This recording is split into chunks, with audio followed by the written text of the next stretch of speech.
I also prepare beignets with granulated sugar that can be made into sparkling treats. 250 grams of water, 125 grams of butter, 180 grams of flour, 2 grams of salt, 6 grams of yeast, and 6 eggs. Now I carefully take the water and the butter and bring it to a boil, melting everything on a gas stove.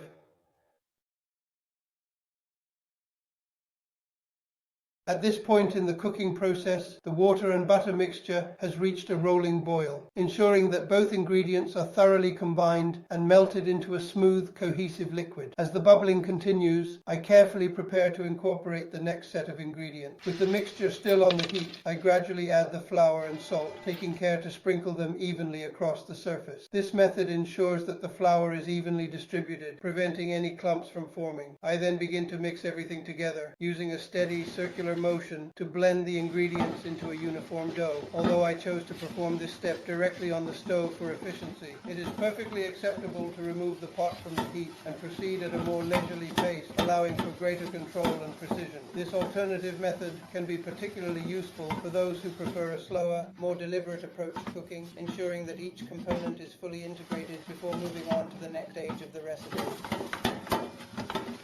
Take it inside as with the crust inside. When a nice crust has formed, it is cooked. How can you enter it?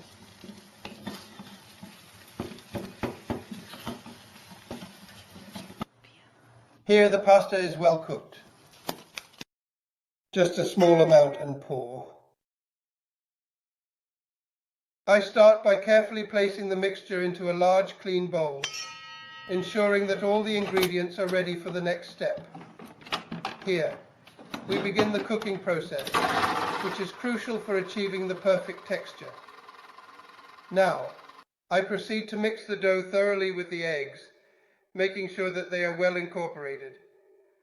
This step is essential for the dough to become smooth and consistent.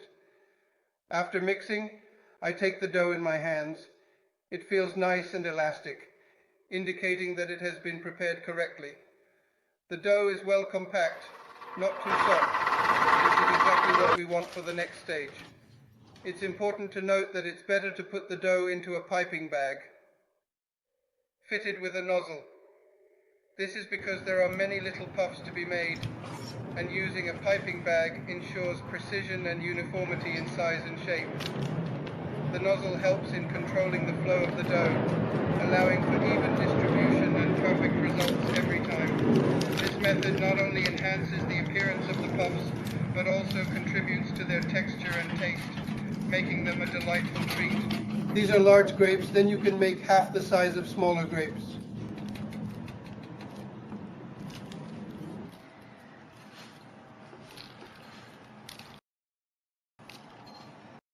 However, they should be added at the last minute and cooked immediately, without adding sugar. This is the second baking I have done with the same dough.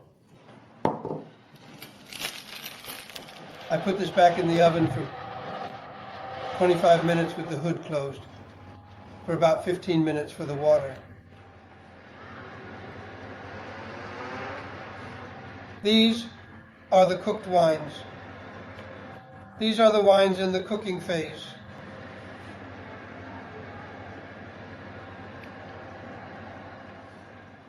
These are the delicious beignets with granulated sugar to make sparkling and delightful treats.